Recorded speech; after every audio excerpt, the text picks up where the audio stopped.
If you get coronavirus, are you likely going to die from it?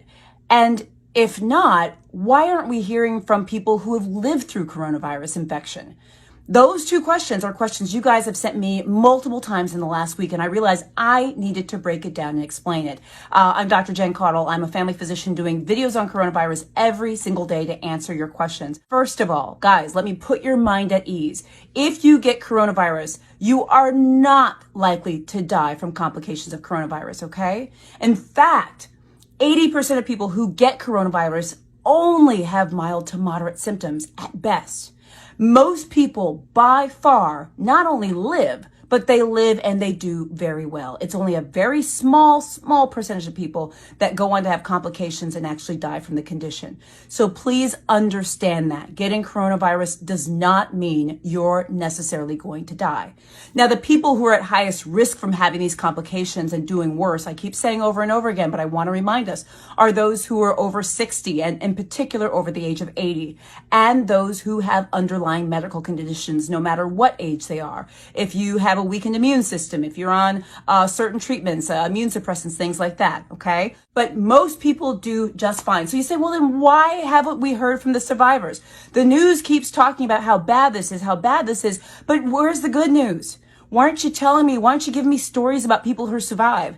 And that's what you guys are saying to me. Why aren't you hearing about survivors? I think some of the reason is that we haven't diagnosed all the people in this country with it. You know that we have a shortage of diagnostic kits and tests, so we don't know everyone who has it. And it is possible to have such mild symptoms you may not even know you have coronavirus.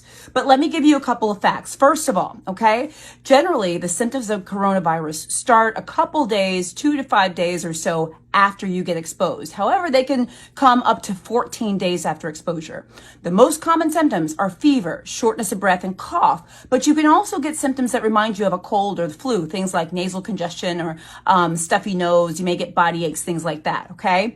But most people, 80% of people have mild to moderate disease, and they will recover from their symptoms after 1 to 2 weeks, which is wonderful. Now, those who have more severe symptoms, they may take up to 6 weeks or maybe even a little longer to recover, but the vast majority of people are likely to recover after a couple of weeks.